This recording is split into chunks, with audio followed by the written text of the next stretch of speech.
திருச்சிற்றம்பலம். நேசம் நிறைந்த உள்ளத்தால் நிலம் நிறைந்த மணிகண்டத்து ஈசனடியார் பெருமையினை எல்லா உயிரும் தொலையெடுத்து தேசமுய திருத்தொண்ட தொகை முன்மணித்த திருவாலன் வாசமலர்மென் கழல் வணங்க வந்த பிறப்பை வணங்குவாம்.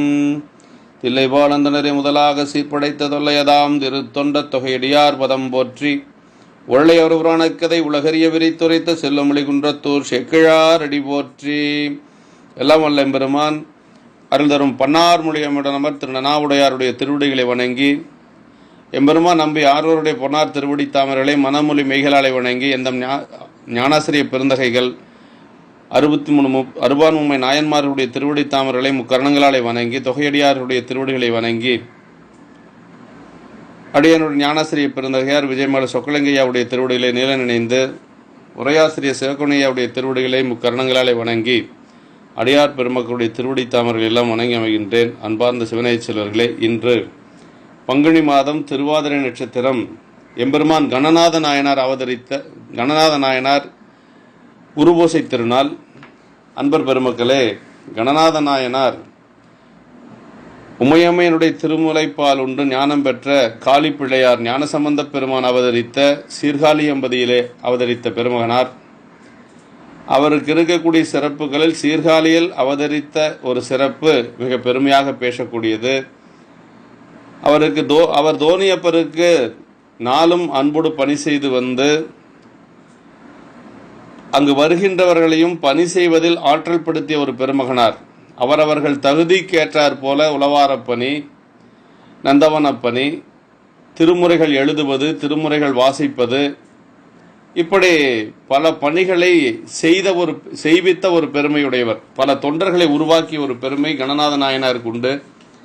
அப்படி உருவாக்கியதன் பயனாக ஞானசம்பந்த பிள்ளையாருடைய திருவடியை வணங்க பெற்று ஞானசம்பந்த பெருமானுடைய திருவடியை வணங்க பெற்றதனாலே அவர் திருவடி தாமர்களை மனமொழி மெய்களாலை வணங்கியதனாலே அவர் இறைவனுடைய திருவடி அடைய பெற்று சிவலோகம் பெற்றார் என்று சொல்லி நமக்கு சரிதத்திலே அறிய முடிகின்றது.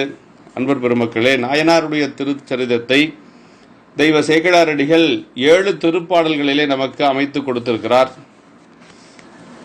திருத்தொண்ட தொகை ஆசிரியர் நம்முடைய நம்பிகள் அருளுகின்ற பொழுது கடல்காலி கணநாதன் அடியார்க்கு மடியன் என்று சொல்லி அருள்கிறார். அதாவது கடற்கரையுடைய சீர்காழி நகரத்திலே அவதரித்த கணநாதருடைய திருவடிகளையும் அவருடைய அடியார்களையும் நான் வணங்கிக் கொள்ளுகிறேன் என்று சொல்லி இந்த தொகையிலே நமக்கு அருளுகின்றார். அவர் கணநாதர் என்று சொல்லுவது சிவகணங்களுக்கு தலைவர், காரணப்பெயர். பெருமானுடைய திருவருளினாலே அவர் கையிலை சென்று அங்கு இருக்கக்கூடிய சிவகணங்களுக்கெல்லாம் தலைவராக அவர் இருக்கக்கூடிய ஒரு அருளினை பெற்றார் பெருமானுடைய திருவருளினாலே. அதனால் அவருக்கு பேர் கணநாதர் என்று சொல்லி ஒரு காரண பெயராக அமைய பெற்று இருக்கிறது என்று சொல்லி திருத்தொண்டர் திரு அந்தாதி ஆசிரியர் நமக்கு அருளுகின்ற பொழுது அவருடைய திருத்தொண்டை தொண்டரை ஆக்கி அவருக்கு ஏற்ற தொழில்கள் செய்வித்து அண்டர்தம் கோண கரத்துக்கு நாயகம் பெற்றவன் கான் கொண்டல் கொண்டு ஏறிய மின்னுக்கு கோள மடல்கள் தோறும் கண்டல்வன் சோரளிக்கும் கடல்காழி கணநாதனே. அதாவது தொண்டரை ஆக்கிங்கிறார். அடியார்களை உருவாக்குவது என்பது ஒரு பெரிய தொண்டு. அவர்களுக்கெல்லாம் தீக்கை கொடுத்து அவர்களை எல்லாம் உருவாக்குவது.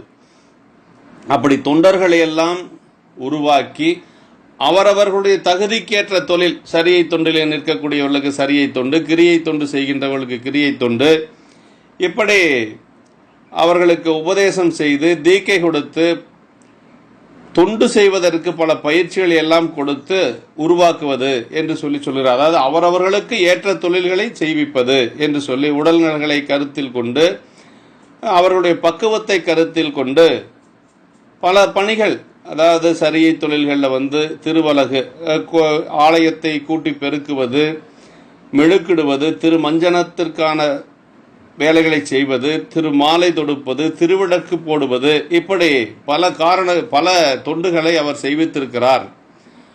அக்கணத்துக்கு அந்த அடியார் கணங்களுக்கு முதன்மையாக இருக்கக்கூடியவர் கணநாதர் என்று சொல்லி இப்படி நமக்கு இந்த திருத்தொண்டர் திரு அந்தாதியிலே நமக்கு அருளுகின்றார். அப்படிப்பட்ட தொண்டுகளை செய்து வந்தவர் இவர் அந்த சீர்காழி நகரில் அவதரித்து வாழ்ந்த கணநாதர் என்று சொல்லக்கூடிய பெருமகனார் என்று சொல்லி அவருடைய தொண்டையும் அவர் அவதரித்த காளி நகரையும் நமக்கு திருத்தொண்டர் திரு அந்தாதி ஆசிரியர் நமக்கு அருளுகின்றார். அடுத்து தன்னுடைய முதல் பாடலிலேயே சேக்கிழார் பெருமான் அவருடைய திருப்பெயரையும் காளி நகரத்துடைய ஒரு சிறப்பையும் அருளுகின்றார். காளி நகரத்திற்கு, அதாவது சீர்காழி நகரத்துக்கு இருக்கக்கூடிய பல சிறப்புகளில் பெருமை உடைய சிறப்பு எது என்று சொன்னால், நம்முடைய ஞான பிள்ளையார், நம்முடைய சைவ சமயத்தினுடைய 2 கண்கள் என்று சொல்லக்கூடிய பொருட்சமய சைவநெறி தான் பெற்ற புண்ணிய கண்ணிரண்டு என்று சொல்லக்கூடிய அந்த 2 சைவ சமயத்தினுடைய 2 கண்களாக வைத்து போற்றக்கூடிய ஞானசம்பந்த பிள்ளையார் அவதரித்த ஒரு பதி என்பது மிகச்சிறந்த ஒரு சிறப்பு. நம்முடைய சேக்கடாரடிகள் இந்த சரிதத்தில், கணநாதருடைய சரிதத்திலையும் முதல் பாடல்ல அவர் பிள்ளையார் அவதரித்த ஒரு பெருமையைத்தான் வைத்து போற்றி இருக்கிறார் அப்படிங்கிறது ஒரு மிகச்சிறப்பு. ஏன்னா வேறொரு நாயன்மார்களுடைய சரிதத்தில் இன்னொரு நாயன்மாரை வைத்து போற்றுவது அப்படிங்கிறது ஒரு சில இடங்கள்ல தான் அப்படி போற்றப்படுகிறது. அது முதல் பாடலிலேயே. ஏனென்று சொன்னால், கணநாதர் ஞானசம்பந்த பிள்ளையாரையே தன்னுடைய குருவாக கொண்டு அவர் பெருமானுடைய திருவடிப்பேர் அடைந்தவர். அதனால கணநாதருடைய இந்த அருட்சரிதத்தை சொல்ல வந்த சேக்கிழாரடிகள் அவருக்கு குருநாதராக இருக்கக்கூடிய ஞானசம்பந்த பிள்ளையாருடைய பெருமைகளை முதல் வரியிலேயே சொல்லிடுறார். அதான் ஒரு சிறப்பு. ஆலி மாநிலத்து அகிலம் ஈன்றளித்தவள் திருமுலை அமுது உண்ட வாழி ஞான சம்பந்தர் வந்து அருளிய வளப்பினது அளப்பில்லா ஊழிமா கடல் வெள்ளத்து மிதந்து உலகினுக்கு ஒரு முதலாய காளி மாநகர் திருமறை அவர் குழக்காவலர் கணநாதர். இவர் மறையவர் குலத்திலே அவதரித்த பெருமகனார் என்று சொல்லி அறிய முடிகிறது இந்த பாடல் மூலமாக. அந்த மறையவர் குலத்திலே அவதரித்தவர், இவருக்கு ஒரு சிறப்பு என்ன என்று சொன்னால், ஆழி மாநிலத்து அகிலம் ஈன்றளித்தவள் திருமுலை அமுது உண்டு அப்படிங்கிறார். அதாவது இந்த கடல் சூழ்ந்த இந்த நில உலகத்திலே எல்லா உயிர்களையும் காக்கின்ற ஈன்ற அந்த உமையம்மையாரது திருமுலைப்பால் அமுதத்தை உண்டு அருளியதனால் வாழ்வழித்த ஞானசம்பந்த நாயனார். அப்படிப்பட்ட நாயனார் வந்து அவதரித்தருளி அழகிய பெருமையுடைய அந்த பதி அப்படின்னு சொல்லி சொல்லாருங்க. வாழி ஞான சம்பந்தர் அமுது உண்ட வாழி ஞான சம்பந்தர் வந்து அருளிய வளப்பினதாம் அப்படிங்கிறார். அவ்வளவு சிறப்பு. ஏனென்று சொன்னால், இதுல என்ன சொல்றாரு, ஆழி மாநிலத்து அகிலம் ஈன்றளித்தவள்கிறார். அதாவது ஞானசம்பந்த பெருமானையும் நாவுக்கரசு பெருமானையுடைய பெருமைகளை சொல்லுகின்ற பொழுது சேக்கிழார் பெருமான் முதல் சந்திப்பிலேயே சொல்லுவார், அருட்பெருகு தனிக்கடலும் உலகுக்கெல்லாம் அன்பு செறி கடலுமாம் எனவும் ஓங்கும் பொருட்சமய சைவநெறி தான் பெற்ற புண்ணிய கண்ணிரண்டு எனவும் இருட்கடு உண்டவர்தம் அருளும் உலகமெல்லாம் ஈன்றாள்தன் திருவருளும் எனவும் கூடி தெருட்களை ஞானக்கன்றும் அரசும் செஞ்சடை வானவர் கோயில் சேர்ந்தார் என்று சொல்லி நாவுக்கரசு பெருமானுடைய புராணத்துல முதல் சந்திப்பை சொல்றார். அதுல என்ன சொல்றாரு, ஞானசம்பந்த பெருமானுடைய திருவருளை பற்றி சொல்லுகின்ற பொழுது இருட்கடு உண்டவர்தம் அருளும் அப்படிங்கிறார். அதாவது ஆலகால விடத்தை உண்ட பெருமானுடைய திருவருளை போல ஞானசம்பந்த பெருமான் இருக்கிறார் அப்படின்னு சொல்றாரு. நாவுக்கரசு பெருமானை சொல்லுகின்ற பொழுது உலகமெல்லாம் ஈன்றடைத்த உமையம்மையனுடைய திருவருளை போல நாவுக்கரசு பெருமான் இருக்கிறார் என்று சொல்லி சேக்கிழார் பெருமான் அருள்வார். இது அதே மாதிரி ஆழி மாநிலத்து அகிலம் ஈன்றளித்தவள் திருமுலை அமுது உண்டாங்கிறார். அப்ப இந்த உலகத்தை யார் ஈன்றளித்தவள் அப்படின்னா உமையம்மை அப்படிங்கிறது நமக்கு தெரிய வருகிறது. அப்படிப்பட்ட பெருமையுடையவர் அளவுபடாத வழியிலே பெருகிய பெருங்கடல் வெள்ளத்தில் ஆளாது மிதந்து நின்று உலகம் மீள உலதாதலுக்கு ஒரு முதலாகிய சீர்காழிப்பதே. அத ஊழிக்காலத்திலே பெரும் வெள்ளத்திலே உலகமெல்லாம் மூழ்குகின்ற பொழுதும் கூட இந்த சீர்காழி நகரம் மிதந்து கொண்டிருந்தது. அதனாலதான் அதுக்கு பேரு தோனி அப்பர்னு பேருங்க. ஒரு பெரிய கடல்ல தோனி போல மிதந்து கொண்டிருந்த நகரம் சீர்காழி. அங்க இருக்கக்கூடிய பெருமானுக்கு பேரு தோனியப்பர் அப்படின்னு பேருங்க. அதாவது திருத்தோணிபுரம் அப்படிங்கிறது அதான் காரணம். தோனின்னா மிதந்து கொண்டு இருக்கக்கூடியது, தெப்பம் போல மிதந்து கொண்டு இருக்கக்கூடியது என்று சொல்லி, அதனால அவ்வளவு பெருமையுடையது இந்த சீர்காழி. அந்த மீண்டும் இந்த உலகம் மீள, அதாவது மகா சம்ஹாரம் முடிந்து உலகமெல்லாம் ஒடுங்கிய பிறகு மீண்டும் இந்த உலகத்தை வந்து தோற்றுவிப்பதற்கு ஒரு காரணமாக இருந்த பதி இந்த சீர்காழி பதி என்று சொல்லி நமக்கு சொல்லுகிறார். அப்படிப்பட்ட அந்த சீர்காழி பதியிலே வேதியர் குல தலைவராய் விளங்கியவர் கணநாதர் என்று சொல்லி சொல்றாருங்க. ஆலி மாநிலம்னா கடல் சூழ்ந்த பெரும் நிலப்பரப்பு அப்படின்னு சொல்றாருங்க. அகிலமெல்லாம் ஈன்றளித்தவள், அதாவது உலக உயிர்களை எல்லாம் பெற்றெடுத்து வளர்க்கின்றவளாகிய உமையம்மை. இந்த உமை நாவுக்கரசு பெருமானுக்கு சொல்றார் சேக்கிழார் அடிகள். அகிலமெல்லாம் ஈன்றவள் தான் திருவருளும் எனவும் கூடி என்று சொல்லுகிறார். அவ்வளவு சிறப்பு அவர்களுக்கு. இந்த பதிக்கு அழகு என்னன்னா, நன்மக்கள் பேராக நாயனாரை பெறுதல் அப்படின்னு சொல்றாருங்க. அவர் வந்து அருளிய அப்படின்னு சொல்றார். ஒரு திருப்பதிக்கு பெருமை என்ன என்று சொல்லி கேட்டால், நாயன்மார்கள் அவதரித்தது தான் இந்த பதிக்கு பெருசுங்க. ஏன்னா நம்முடைய நாவுக்கரசு பெருமானும் சுந்தரமூர்த்தி சாமிகளும் அவதரித்த திருமுனைப்பாடி நாட்டை பற்றி சொல்லுகின்ற பொழுது, உலகத்திலே சிறந்த நாடு திருமுனைப்பாடி நாடு அப்படின்னு சொல்லி சேக்கிழார் பெருமான் சொல்லுவார். மறந்தருத்தி நெறிமாற மணிகண்டர் வாய்மை நெறி அறந்தரு நாவுக்கரசும் ஆளால சுந்தரரும் பிறந்தருள உலதானால் நம்மளவோ பேருலகில் சிறந்த திருமுனைப்பாடி ஊர்ப்பாடும் சீர்பாடு என்று சொல்லி நாவுக்கரசு பெருமானுடைய சரீரத்தில் சொல்றாருங்க. அப்ப ஒரு ஊர் ஒரு நாடு பெருமை பெற வேண்டும் என்று சொன்னால் அங்கு நாயன்மார்கள் அவதரிக்க பெற்றிருக்க வேண்டும் அப்படிங்கிறதான் சிறப்புங்க. ஐயர் நீர் அவதரித்திடப்பதே அளவில் மாதவம் செய்தது. எருக்கத்தம்புலியூரிலே ஞானசம்பந்த பெருமானுடைய திருவாக்கின் மூலமாக திருநீலகண்ட யாழ்ப்பாணரை நம்முடைய பிள்ளையார் அருளுகின்றார். அப்படி நாயன்மார்கள் அவதரித்தது தான் அந்த ஊருக்கு அந்த நாட்டுக்கு ஒரு பெருமை அப்படிங்கிறத நம்ம மனசுல வச்சுக்கணுங்க. அப்படிப்பட்ட ஊரிலே அந்த மறையவர் குலத்துக்கு தலைவர் காவலர் அப்படிங்கிறார். காவல்னா அதாவது அந்த குலத்துக்குரிய மேம்பட்ட சைவ ஒழுக்க நிலைகளை வலுவாமல் ஓங்கும்படி காத்து வளரச் செய்தல் அப்படிங்கிறாருங்க. அதுதான் ரொம்ப முக்கியம். ஒரு குலத்திலே தோன்றி அந்த குலத்தினுடைய பெருமைகளை, அந்த குலத்தினுடைய ஒரு தன்மைகளை வளர்ப்பது அப்படிங்கிறது தான் அந்த குலத்துக்கு நாம் செய்யக்கூடிய ஒரு கைமாறாக இருக்கும் அப்படின்னு சொல்றார். ஆய அன்பர்தாம் அணிமதில் சண்பையில், ஆய அன்பர்தாம் அணிமதில் சண்பையில் அமர் பெரும் திருத்தோணி நாயனாருக்கு நல் திருப்பணியாயின நாளும் அன்போடு செய்து மேய அத்திருத்தொண்டினில் விளங்குவார் விரும்பி வந்து அனைவார்க்கு தூய கை திருத்தொண்டினில் அவர்தமை துறைதொறும் பயில்விப்பார். பாருங்க, ரொம்ப அருமையான ஒரு இடம். அதாவது தான் அவர் வந்து சீர்காழி பெருமானுக்கு தொண்டு செய்து கொண்டு வருகிறார். தோணியப்பருக்கு நல்ல திருப்பணிகள் நாளும் நாளும் அன்போடு செய்து வருகிறார். அதான் ரொம்ப முக்கியங்க. ஒரு தொண்டு செய்கின்ற பொழுது அதை அன்போடு செய்யணும். அது சாமிக்கு செஞ்சாலும் சரி, அடியார்களுக்கு செஞ்சாலும் சரி, அதுதான் ரொம்ப ரொம்ப முக்கியங்க. அதான் அதை செய்திருக்கிறார் நாயனார். அது மட்டுமல்லாது அவர் வந்து அங்கு விரும்பி தொண்டு செய்வதற்காக விரும்பி வரக்கூடிய அடியார்களுக்கு அந்த சரியை தொண்டு, கை தொண்டு என்று சொல்லக்கூடிய அந்த தொண்டனுடைய சிறப்புகளை சொல்லி அவர்களுக்கு தகுந்தவாறு அந்த தொண்டை செய்து அவர் பழக்கியிருக்கிறார். அதுதான் ரொம்ப முக்கியங்க. தூய கைத்திருத்தொண்டினில் அவர் தம்மை துறைதொறும் பயில்விப்பார் அப்படிங்கிறார். ஆய அன்பர் அப்படி அன்பர்கள் வந்து அப்படிப்பட்ட நாயனார் அழகிய மதில் சூழ்ந்த சீர்காழிப்பதில் விரும்பி எழுந்தருளியுள்ள தோணியப்பருக்கு நல்ல திருப்பணி ஆயினவற்றை நாள்தோறும் அன்புடனே செய்துங்கிறார். நல்ல திருப்பணின்னு என்னன்னா, நன்மை அப்படின்னா நன்மை எல்லாவற்றிலும் சிறந்த நன்மை என்னன்னா வீடு பேரு தாங்க. வீடு பேற்றுக்கு காரணமாக இருக்கக்கூடிய தொண்டுங்க. அதுதான் ரொம்ப முக்கியம். நல்ல திருப்பணி அப்படின்னா பெருமானுக்கு செய்யக்கூடிய திருப்பணி தான் நல்ல திருப்பணி. அன்பு அடிப்படையாக அன்றி செய்யும் பணிகள் பயனில்லை அப்படின்னு சொல்றாருங்க. எப்பொழுது அன்போடு பெருமானுக்கு தொண்டு செய்யணும், அவன் அடியார்களுக்கோ அன்போடு செய்யணுங்க. ஏன்னா அடியார்களுக்கு எப்படி அன்போடு செய்து வந்தார்கள் நம்முடைய நாயன்மார்கள் அப்படிங்கிறத நமக்கு பல இடங்கள்ல சேக்கிழார் பெருமான் பதிவு செய்து காட்டுகிறார். கொண்டு வந்து மனை புகுந்து குலாபுவாத விலைக்கு மண்டு காதலின் ஆதனத்திடை வைத்து அப்படின்னா, மண்டு காதல்னா நிலையான காதல், நிலை பெற்ற காதல், மண்டு காதலினால் அப்படின்னு சொல்றாரு.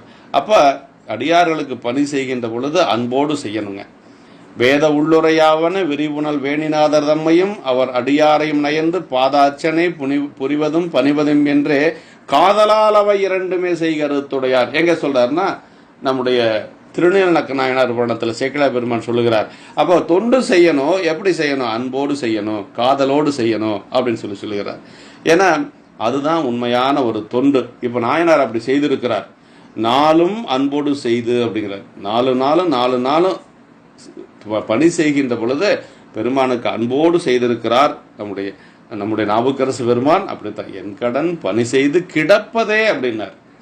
தொண்டு செய்தே அவர் பெருமானுடைய திருவடி பேர் அடைந்தவர். தன்னுடைய உடம்பு உறுப்புகள் இருக்கின்ற வரைக்கும், உடல் உறுப்புகள் இருக்கின்ற வரைக்கும் அவர் அந்த தன்னை சிவத்திலே ஈடுபடுத்திய பெருமை நாவுக்கரசு பெருமானுக்கு உண்டு.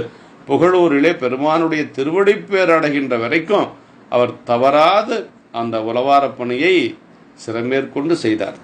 அதான் ஒரு சிறப்பு. அதான் நல்ல திருப்பணியாவன. வீடு பேற்றுக்கு ஏதுவாக இருக்கக்கூடிய திருப்பணி. என்ன திருப்பணி? இறைவனுக்கு செய்யக்கூடிய திருவலகிடுதல், திருமெழுக்கிடுதல், பதிகம் பாடுவது, அப்புறம் மாலை கொடுப்பது. இது எல்லாத்துக்கும் அடிப்படை என்னன்னா கைத்திருத்தொண்டு அப்படின்னு சொல்றாருங்க. அதான் ரொம்ப முக்கியம். மேய அத்திருத்தொண்டு. நாயனார் செய்த எல்லா திருப்பணிகள் தொகுதியை குறித்தது, எல்லா பணிகளையும் செய்திருக்கிறாங்க நாயனார். அதான் ரொம்ப ரொம்ப சிறப்பு. விரும்பி வந்தனைவார்க்கு, அந்த திருப்பணிகளை செய்ய விரும்பி தம்மிடம் அணைய அன்பர்களுக்கு. எப்பவுமே சிவ தொண்டுகளை நம்ம திணிக்க கூடாது. அதை நாடி தாம் அழைக்காமலே தாமாகவே அணைப்பவர்கள் அப்படிங்கிறார். ஏன்னா அப்பதான் அவங்க அந்த தொண்டுல நிலைத்து நிற்பார்கள். அவர்களுக்கு அந்த வேட்கை வரணும். எப்ப வரும்? வினைப்பயன் கூட்டுவித்தால் மட்டும்தான் இறைவனுக்கு தொண்டு செய்ய வர முடியும். இல்லைன்னா வர முடியாது. வேற எவ்வளவு பெரியவர்களாக இருந்தாலும் வர முடியாது. அது நம்ம எங்க பார்க்கலாம்னா நாவுக்கரசு பெருமானுடைய சரீரத்தில் பார்க்கலாங்க. நாவுக்கரசு பெருமான் ஏற்கனவே ஒரு சைவ குடும்பத்தில் இருந்தவர். அவர் ஏன் சமணத்துக்கு போனார் அப்படிங்கிறத சேக்கிழார் பெருமான் மிக அழகாக சொல்லுகிறார். அவர் என்ன சொல்றாருன்னா, நில்லா உலக இயல்பு கண்டு நிலையா வாழ்க்கை அல்லேன் என்று அறத்தொடர்ந்து சமயங்களானவற்றை நல்லாறு தெரிந்துணர நம்பர் அருளாமையினால் கொல்லாமை மறைந்துரையும் அவன் சமயம் குறுகுவார்னர். அப்ப நம்பர் அருளாமை, அதாவது பெருமானுடைய திருவருள் இல்லாதனால நாவுக்கரசு பெருமான் நாவுக்கரசு பெருமானுக்கே அவர் சமணத்துக்கு போறதுக்கு நம்பர் அருளாமை காரணம் சொல்றார் சேக்கிழார் பெருமான். அப்ப இந்த தொண்டு செய்ய வருகின்றவர்களுக்கு பெருமானுடைய திருவருட் கருணை இருக்கணும். இல்லைன்னா வர முடியாது. மற்ற எந்த தொண்டு வேணாலும் செய்யலாம். இறைவனுக்கு செய்யக்கூடிய தொண்டு அப்படிங்கிறது விரும்பி செய்யணுங்க. விரும்பினல் விளக்கு தூபம் விதியினால் இடவல்லாருக்கு கரும்பினில் கட்டி போல்வார் கடவுர் வீரட்டனர். எப்ப கரும்புல இனிப்பு சுவை போல பெருமான் நமக்கு அருள் செய்வான்னா விரும்பினல் விளக்கு தூபம் விதியினால் இடவல்லாருக்கு அப்படிங்கிறாங்க. அதுதான் ரொம்ப முக்கியம். அவர்கள் விரும்பி அன்போடு பெருமானுக்கு தொண்டு செய்ய வரணுங்க. அதான் தூயகை திருத்தொண்டு அப்படின்னா தூய்மைப்படுத்த தன்மையுடையது. கைத்திருத்தொண்டு இதெல்லாம் சரியை பத்தி சொல்றாருங்க. சரியை தொண்டு தான் மற்ற தொண்டுகளுக்கு காரணமாக இருக்கக்கூடியது, ஏதுவாக இருக்கு. அடிப்படை ஒரு பக்கம் ஒரு மலை ஏறோம்னா படி இல்லாம ஏற முடியாது. அதுக்கு ஒரு அடிப்படையாக இருப்பது இந்த சரியை துண்டு அப்படின்னு சொன்னார். இது எங்க சொல்றார்? திருமூல தேவர் சொல்றாரு. சுத்த சைவத்து உயிர் அதே அப்படிங்கிறார். சைவத்துக்கு ஒரு உயிர் போன்றது இந்த கைத்திருத்தொண்டு. சைவ திருத்தொண்டில் நிற்பவர்களே மேல் சரியா யோகங்களையும் முறையே ஞானத்தனையும் பெற்று வீடு பெறுவார்களாதலின் அவ்வாறு பெறுதற்குரிய தூய்மையும் தகுதியையும் முதற்கண் தருவது கைத்தொண்டே யாம் என்பது. யார்? சிவக்கமணிய உரையில் எழுதுறாருங்க. எப்படி எழுதுறாரு பாருங்க. சைவ திருத்தொண்டில், சைவத்துல பல தொண்டுகள் இருந்தாலும் அதுல சைவ திருத்தொண்டில் நிற்பவர்களே அந்த திருத்தொண்டு கைத்திருத்தொண்டு செய்து அப்புறம் கிரியா யோகங்களை முறையே செய்து ஞானத்தினையும் பெற்று அதற்கு மேலதான் வீடு பேர் அடைய முடியும். அப்ப அந்த ஞான நிலை பெற்று வீடு பேர் அடைவதற்கு காரணம் அடிப்படையாக இருப்பது கைத்திருத்தொண்டு என்று சொல்லி நமக்கு அந்த தொண்டை நாயனார் செய்திருக்கிறார். தன்னை நாடி வந்தவர்களையும் செய்து வைத்திருக்கிறார் அப்படிங்கிறது ரொம்ப சிறப்புங்க. அதான் என்னென்ன தொண்டுகளை நாயனார் செய்தார், வந்த அடியார்களை செய்ய வைத்தார் அப்படிங்கிறது இந்த பாட்டில் சொல்றார். நல்ல நந்தவனப்பணி செய்பவர் நருந்துணர், நல்ல நந்தவனப்பணி செய்பவர் நருந்துணர் மலர் கொய்வோர் பல்பணித்தொடை புனைபவர் கொணர் திருமஞ்சன பணிக்கு உள்ளோர் அல்லும் நண்பகலும் திரு அலகிட்டு திருமெழுக்கமைப்போர்கள் எல்லையில் விளக்கு எரிப்பவர் திருமுறை எழுதுவோர் வாசிப்போர் 9 தொண்டுகளை சொல்றாரு இந்த பாட்டுல. 9 தொண்டுகள் இந்த பாட்டுல. நந்தவன பணி செய்பவர்கள், அப்புறம் நருந்துணர் மலர் கொய்வோர் மலர் பறித்து பெருமானுக்கு சாற்றுவது, துளக்கினன் மலர் தொடுத்தால் தூயவின் நேரலாகும். அப்பர் சாமிக்கு சொல்றாரு, மலர் பறித்து பெருமானுக்கு அன்றளர்ந்த மலர்களை பறித்து பெருமானுக்கு சாற்றுகின்றவர்கள் விண்ணுலகத்தை அடைவார்கள் அப்படின்னு சொல்றாரு. அப்ப மலர் கொய்து கொடுப்பது, பல்பணி தொடை புனைபவர், அந்த மலர்களை தொடையாக மாலையாக புனைந்து கொடுப்பது, திருமஞ்சனப்பணிக்கு உதவுவது, திருமஞ்சனத்துக்கு தேவையான பொருள்களை எல்லாம் தயாரித்து கொடுப்பது, அல்லும் நண்பகலும் திரு அழகிடுவது, ஆலயத்தை ஒரு கூட்டுவது, சுத்தம் செய்வது. அப்புறம் திருமெழுக்கு அமைப்போர் அப்படின்னா ஆலயத்தை மெழுகுவது. விளக்கிட்டார் பேரு சொல்லின் மெய்ஞரின் ஞானமாகும் அப்படின்னு சொல்றார். அப்போ அதாவது விளக்கினால் பெற்ற இன்பம் மெழுக்கினால் பதிற்றியாகும்னு நம்முடைய அப்பர் சாமி சொல்றார். விளக்குனா விளக்கினால் பெற்ற இன்பம் அப்படின்னா ஆலயத்தை தூய்மை செய்வது. அப்புறம் மெழுகுவது என்று சொல்லுகிறார். அப்ப திருமெழுக்கு அமைப்போர்கள். எல்லையில் விளக்கரிப்பவர், அதை சொல்றார். விளக்கிட்டார் பேரு சொல்லி மெய்ஞரி ஞானமாகுங்கிறார் அப்பர் சாமிகள். அப்ப எல்லையில் விளக்கரிப்பவர். அப்புறம் இது ரொம்ப முக்கியங்க. கடைசியா 2 சொல்றாரு பாருங்க. திருமுறை எழுதுபவர்கள். அந்த காலத்துல எல்லாம் திருமுறை தொகுப்பா இல்லை, அங்கங்க இருந்தது. அதை எழுதுவதுங்கிறது ஒரு பெரிய தொண்டு. திருமுறைகளை எழுதுவது, அப்புறம் திருமுறைகளை வாசிப்பவர் அப்படின்னு சொல்லி 8 தொண்டுகளை இதுல சொல்லியிருக்கிறார். எழுதக்கூடியவர்களுக்கு எழுதி பழக்குவது, வாசிப்பவர்களுக்கு வாசித்து பழக்குவது, இந்த சரியை தொண்டுகளை எல்லாம் செய்ய வைப்பது. இதுதாங்க நாயன்னார் செய்த தொண்டு. அவர் தன்னை நாடி வருகின்றவர்களுக்கு அவர் செய்வித்த தொண்டு. 2மே இதுதாங்க. இப்படி இந்த தொண்டை அவர் பலகாலம் செய்திருக்கிறார். நன்மையாவது இறைவரை அலங்கரிக்க வாய்த்த புனிதமாகிய செடி மரம் கொடிகளை வளர்த்தலும் காத்தலும் அப்படின்னு சொல்றாருங்க. நல்ல நந்தவனப்பணிங்கிறார் பாருங்க. நந்தவனப்பணி செய்வது அவ்வளவு சிறப்பு. நல்ல முக்தி பெற்ற புண்ணிய ஆன்மாக்கள் மலர் செடிகளாக அவதரித்திருக்கிறது அப்படின்னு சொல்லுவாங்க. மலர்கள் பெருமானுடைய திருவடியில போய் சேரக்கூடிய புண்ணியம், அதெல்லாம் புண்ணிய ஆன்மாக்கள் அப்படின்னு சொல்லுவாங்க. ஏன்னா ஞானசம்பந்த நாவுக்கரசு பெருமான் தில்லையம்பதி செல்லுகின்ற பொழுது நந்தவனத்தை பணிந்து கொண்டு தான் போறாருங்க. ஏன்னா நந்தவனத்தை பணிந்து அங்கிருந்து தில்லையம்பதிக்குள்ள போறதாக நமக்கு பெரிய புராணத்துல நமக்கு அருளப்பட்டிருக்கிறது. அந்த செடி மரம் கொடிகளை எல்லாம் வளர்த்தல் ஒரு சிறப்பு. சிவன் பணிக்கு பயன்படுத்துவது, இவை தீமைகளவாத கருணைய உருவுடைய பணி என்னும் தன்மைங்கிறாரு. அப்புறம் நிலம் பண்படுத்துதல், இதெல்லாம் நீர் பாய்ச்சுவது, களை வெட்டுவது. நந்தவன பணியே அவ்வளவு சிறப்புடையதுங்க நந்தவனத்தில். ஏன்னா நந்தவனம் இல்லைன்னா பெருமானுக்கு மலர் கிடைக்காது. அதனால ஒவ்வொரு ஆலயத்திலையும் கண்டிப்பாக நந்தவனம் இருக்கணும். நந்தவனத்தில் இருக்கக்கூடிய மலர்களை பறித்து நாமே தொடுத்து கொடுப்பது அவ்வளவு சிறப்புங்க. நறுந்துணர் மலர்னா மனமுடைய மலர்கள்ங்க. நல்ல கொய்யத்தக்க மலர்களை உடையது அப்படின்னு சொல்றாருங்க. அன்றளர்ந்த மலர்கள் காய் அரும்புகளும் முன் அலர்ந்தவையும் அல்லாதவையுமாய் குற்றமற்ற மலர்களே தெரிந்து கொய்யத்தக்கன அப்படின்னு சொல்றாரு. கொணர் திருமஞ்சன பணிக்குள்ளர் வேறிடத்தில் உள்ள புனித நீர்நிலைகள் என்றும் எடுத்து கொணர வேண்டியிருத்தலின் வேற இடத்திலிருந்து கொண்டு வந்தும் பெருமானுக்கு மலர்களை சாற்றுவது. இதை அள்ளும் பகலும் அப்படின்னு சொல்றாரு. அள்ளும் பகலும் இரவும் பகலும் திருவழகிடுவது, திருமெழுக்கிடுவது. பார்த்தீங்கன்னா அடியார் பெருமக்கள் தொண்டு செய்துட்டு இருப்பாங்க, இரவும் பகலும் தொண்டு செஞ்சுட்டு இருப்பாங்க. இதெல்லாம் தான் நாயனார் தன்னை நாடி வந்த அடியார்களை செய்ய வைத்த திருத்தொண்டு, அவரும் செய்த திருத்தொண்டு என்று சொல்லுகிறார். அதில் எல்லையில் விளக்கு எரிப்போர் அப்படிங்கிறார் பாருங்க. எல்லையில் விளக்குன்னா திருவிளக்குகள் எப்பொழுதும் இடப்பெறுவது அப்படின்னு சொல்றாருங்க. திருமுறை எழுதுவோர் வாசிப்போர்.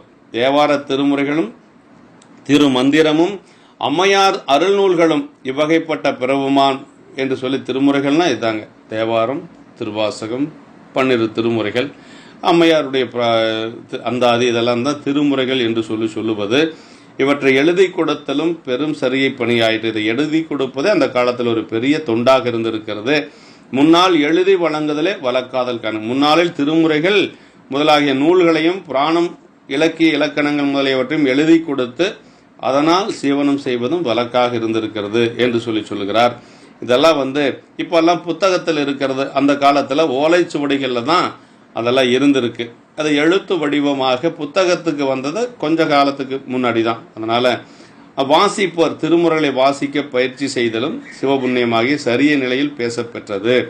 தேவார பள்ளிக்கூடங்கள், ஆகம பாடசாலைகள், இதெல்லாம் இப்படியெல்லாம் அந்த காலத்திலேயே அவர் வைத்து நடத்தி இருக்கிறார் அப்படிங்கிறது ஒரு சிறப்புங்க. ஏன்னா திருமுறைகளை பிழைப்பட்டு வாசிக்க கூடாது, பிழையில்லாது வாசிப்பதற்கு நம்ம கத்துக்கணும். அதான் ரொம்ப சிறப்பு. ஏன்னா பிழையோடு சொல்லுகின்ற பொழுது பொருள் மாறி போயிடும். அதை பிழைபடாத திருமுறைகளை வாசிக்க கற்றுக்கொள்வது ஒரு சிறப்புங்க. அப்புறம் திருமுறை எழுதுவோர் வாசிப்போர் அப்படின்னு இவர்களை பயிற்றுதலும் அவ்வவர்க்க தொண்டின் வினை விளங்கிட வேண்டிய குறையெல்லாம் முடித்தலும் இவ்வாறு தொண்டரை ஆக்கலும் சிவன் சரியை பணியும் பூசையுமாங்கிறார். தொண்டர்களை உருவாக்குவது அப்படிங்கிறது ஒரு பெரிய தொண்டுங்க, ஒரு பெரிய பணி. இதெல்லாம் அதான் சிவஞான சித்தியாரில் என்ன சொல்றதுன்னா, ஞான நூல்களை ஓதுதல், அப்புறம் ஓதுவித்தல், நற்பொருளை கேட்பித்தல், தான் கேட்டல் நன்றாம், ஈனமிலா பொருள் தன்னை சிந்தித்தல், ஐந்தும் இறைவனடி அடைவிக்கும் எழில்ஞான பூஜைங்கிறாருங்க. இதெல்லாம் எழில்ஞான பூஜைங்க. ஞான நூல்களை, திருமுறை போன்ற ஞான நூல்களை ஓதுவது, அப்புறம் ஓதுவித்தல், அவர்களை படிக்க செய்வது, நட்பொருளை கேட்பித்தல், நல்ல பொருள்களை, அதனுடைய பொருள்களை நாம கேட்பது, அடுத்தவர்களுக்கு சொல்லுவது, அப்புறம் இதெல்லாம் நன்றாம், ஈனமிலா பொருள் தன்னை சிந்தித்தல், இதை சிந்திப்பது, இது ஐந்தும் இறைவனடி அடைவிக்கும் எழில்ஞான பூஜை. இதெல்லாம் இறைவனுடைய திருவடியை அடைவிக்கக்கூடிய எழில்ஞான பூஜை என்று சொல்லுகிறார். அந்த தொண்டை நாயனார் செய்திருக்கிறார். அப்ப ஒரு புராணம் அல்லது சாத்திரங்கள் இதெல்லாம் படிப்பது ஒரு புண்ணியம், படித்ததை அடுத்தவர்களுக்கு சொல்லுவது ஒரு புண்ணியங்க, தான் கேட்பது ஒரு புண்ணியம், கேட்பித்தல் ஒரு புண்ணியம். இதெல்லாம் இந்த ஐந்தையும் சிவஞான சித்தியார் ஆசிரியர் நமக்கு சித்தியார் 8ஆம் சூத்திரத்தில் சொல்றாருங்க. ஞான நூல்களை ஓதுதல், ஓதுவித்தல், நற்பொருளை கேட்பித்தல், தான் கேட்டல், நன்றாம் ஈனமிலா பொருள்தனை சிந்தித்தல், ஐந்தும் இறைவனடி அடைவிக்கும் எழில்ஞான பூஜை என்று சொல்லி நமக்கு சிவஞான சித்தியார் விளக்குகிறார்.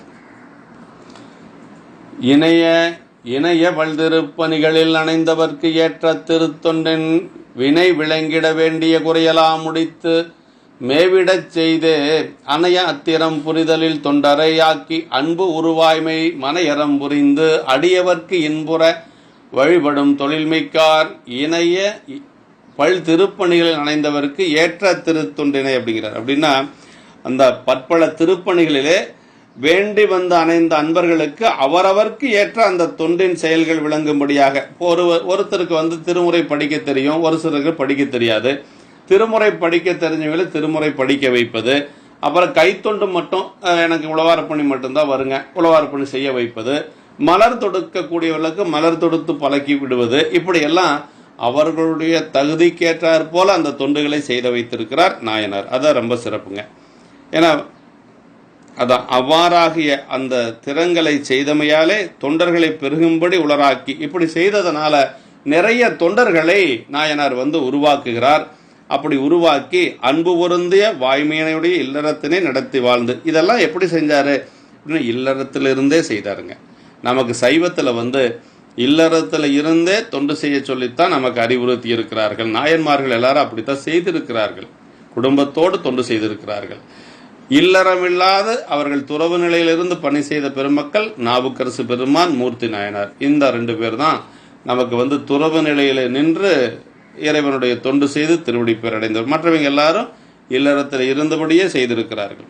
சிவனடியார்களுக்கு இன்பம் பொருந்தும்படி வழிபடுகின்ற தொழிலில் சிறந்து விளங்கினார் அப்படின்னு சொல்றார். அப்ப பெருமானுக்கு அப்படி அணைந்தவருக்கு தம்பால் வேண்டி அணைந்தவர்களுக்கு அவர்கள் அப்படி பணி செய்திருக்கிறார்கள். மனையறம் புரிந்து தொண்டரை ஆக்குவதற்கும் அடியவர்களை அமுதூட்டி வழிபடுவதற்கும் இல்லற வாழ்வு இன்றியமையாததாகும் என்பது இல்லறத்திற்கு அன்பு சிறந்தோர் உரைப்பாதலின் உருப்பாதலின் அன்பு இல்லறத்திற்கு அன்பு சிறந்ததோர் உருப்பாதலின் அன்புரு வாய்மை மனையறம் அப்படின்னு சொல்றார். ஆமாங்க, அன்பு மரணம் உடைத்தாயின் இல்வாழ்க்கை பண்பும் பயனும் அது என்று சொல்லி வள்ளுவ பெருந்தகை சொல்லுவது போல பொய்கடிந்த அறத்தின் வாழ்வார் புனல் சடை முடியாருக்கு அன்பர் அப்படின்னு சொல்லி நமக்கு திருநீலகண்ட நாயனார் புணத்தில் சொல்லாருங்க.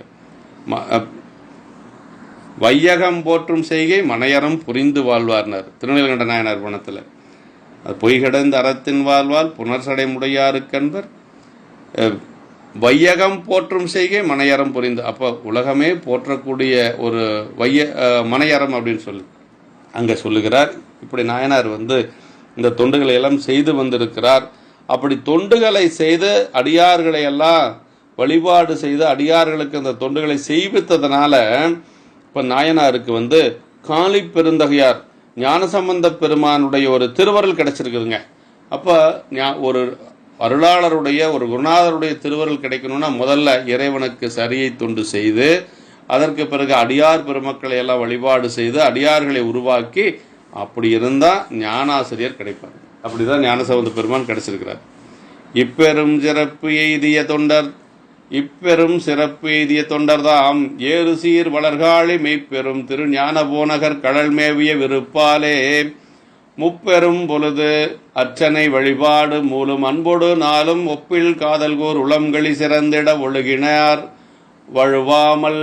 இப்பெரும் சிறப்பை தொண்டர்தாம் ஏறு சீர் வளர்காழி மெய்ப்பெரும் திருஞான போனகர் கடல் மேவிய விருப்பாலைங்கிறார். இப்படி தொண்டு செய்ததனால திருத்தொண்டில் விரும்பியிருந்த பேரன்பராகிய கணநாதரும் அந்த பரந்த நில உலகத்தில் என்னாலும் ஞானசம்பந்தரது தாமரை போன்ற திருவடியினை வழிபடுதலாகிய நன்மையினை அடைந்து பாருங்க, இப்படி தொண்டு செய்ததனால அவர் ஞானசம்பந்த பெருமானுடைய திருவடியை வணங்கக்கூடிய ஒரு பேரடைந்தார் அப்படின்னு சொல்றார். அதன் நன்மை காரணமாக தூய மனமுடைய கொன்றை மலர்களை அணிந்த முடியுடைய ஒளியுடைய நீண்ட திருக்கைலை பெருமலையினை அடைந்து அவர் பெருமாயுடைய நல்ல பெரும் சிவகணங்களுக்கு நாதராகவும் வழி வரும் திருத்தொண்டிலே நிலை பெற்று நின்றறினார். அருமைங்க.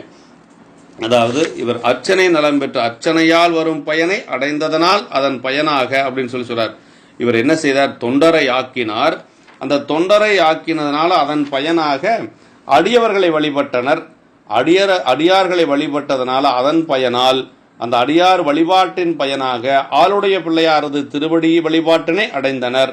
அந்த ஆளுடைய பிள்ளையாருடைய திருவடி வழிபாட்டை அடைந்ததனால அதன் பயனாக இறைவரது உலகினை எய்தி கணநாதராகி திருத்தொண்டை நிலை பெற்றார்கள். அப்புறம் தொண்டரை ஆக்கினார். அப்புறம் அடியார்களை வழிபாடு செய்தார். அப்படி அடியார்களை வழிபாடு செய்தனால் ஞானசம்பந்த பிள்ளையாருடைய திருவடி அடைய பெற்றார். ஞானசம்பந்த பிள்ளையாருடைய திருவடி அடைய பெற்றதனால இறைவனுடைய சிவலோகம் சென்று அங்கு கணநாதரா நிலையை அடைந்தார்கிறார். பாருங்க, சரியையின் நிலையினால் சங்கம வழிபாடும் அதனால் குரு வழிபாடும் அதன் மூலம் இறைவனை அடைதலும் வருவனை என்ற ஞான உண்மைகளையும் ஈண்டு வைத்துக் கொள்கிற. பாருங்க, சரியையினுடைய நிலையினால் சரியை வழிபாடு செஞ்சா என்ன கிடைக்கும்னா சங்கம வழிபாடு கிடைக்கும். சங்கமம்னா அடியார் வழிபாடு. அடியார் வழிபாடு வந்தா குரு வழிபாடு வரும். குரு வழிபாடு வந்தா அதன் மூலம் இறைவனை அடைய முடியும் அப்படின்னு அப்ப எல்லாத்துக்கும் மேல குரு வழிபாடு. அந்த குரு வழிபாட்டு மூலமாக அடையக்கூடியது இறைவன் வழிபாடு. இப்போ குரு வழிபாட்டுக்கு மேல எதுவும் கிடையாது.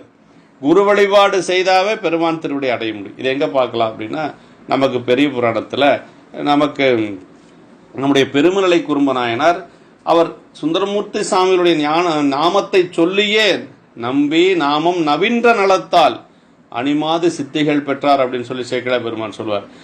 அப்ப சுந்தரருடைய திருப்பெயரை சொல்லி சொல்லி சொல்லி சொல்லி அவர் சுந்தரர் நாளை கையிலை செல்வார், நான் கண்ணை பிரிந்து கருமணி இருக்க முடியாது என்று சொல்லி இன்றே கையிலை அடைந்தவர் நம்முடைய பெருமலை குறும்ப நாயனார். அதே போல கலரிச்செறிவார் என்று சொல்லக்கூடிய சேரமான் பெருமான் நாயனாரும் சுந்தரருடைய திருவடியை வணங்கியே பேறு பெற்றனர். அவரும் அப்படித்தான் பாரோடு விசும்பாட்சி எனக்குனது பாதமலர் என்று சொல்லி தோழராக இருந்தாலும் கூட சுந்தரரை அவர் குருநாதராக வைத்து போற்றியவர். அப்படி பல நாயன்மார்கள் குருநாதரை வழிபாடு செய்து அப்பூதி நாயனார் அப்பர் சாமிகளை வழிபாடு செய்து அவர் பேரடைந்தவர். இந்த மாதிரி கணநாத நாயனார் காழி பிள்ளையாருடைய திருவடிகளை வணங்கி அந்த குருநாதருடைய வழிபாட்டின் காரணமாக கையிலை அடைய பெற்றவர் என்று சொல்லி சொல்லுகிறார். எப்படி இருக்கிறார்? அங்க நிலை பெற்றிருந்தார் அப்படின்னு சொல்லி சொல்றார். ஒழுகினார் வழுவாமல் அப்படின்னா அப்ப நிலையாக அந்த கைலாயத்துல மீளா நிலை என்று சொல்லக்கூடிய மீளா நெறி என்று சொல்லக்கூடிய அந்த நிலையை அடைந்தார் அப்படின்னு சொல்லி சொல்றாருங்க. உலகம் உய்ய இப்படி இவர் இப்பெரும் சிறப்பெய்த தொண்டர்தாம் ஏறு சீர் வளர் காளி மெய்ப்பெரும் ஞான போனகர் கடல் மேவிய விருப்பாலே பெரும் பொழுதும் அர்ச்சனை வழிபாடு மூடும் அன்புடு நாலு முப்பில் காதல்கோர் உளம்களி சிறந்திட ஒழுகினார் வலுவாமல். எப்பொழுதும் அவர் ஞான போனகர் அப்படின்னா ஆளுடைய பிள்ளையார். ஞான போனகர்னா அமுதம் உண்ட பிள்ளையார் அப்படின்னு ஞான போனகர் அப்படிங்கிறார். ஞான போனகர் கடல் மேவிய விருப்பாலே உமையம்மனுடைய திருமுலைப்பால் அவருக்கு கொடுத்தது ஞானத்தை கொடுத்தது. என்னறிய சிவஞானத்து இன்னமுதம் குலைத்தருளி உன்னடிசில் என ஊட்ட உமையம்மை எதிர்நோக்கு என்று சொல்லி சேக்கிழார் பெருமான் சொல்லுவது போல அந்த சிவஞானம் பொருந்தி அந்த திருமுலைப்பால் உண்டதனால் அவருக்கு ஞானம் கிடைத்தது. அவர் திருவடி வணங்க பெற்றதனால இவர் கையிலை சென்றார் என்று சொல்லி அடுத்த திருப்பாடலே உலகம் உய்ய நஞ்சு உண்டவர் தொண்டனில் உறுதிமை உணர்வு எய்தி அழகில் தொண்டனுக்கு அறிவளித்து அவர் திறம் அவனையின் மிசையாக்கும் மலர் பெரும்புகழ் புகழியில் வரும் கணநாதனார் கடல் வாழ்த்தி குலவு நீற்றுவன் கூற்றுவனார் திறம் கொள்கையின் மொழிகின்றாம்.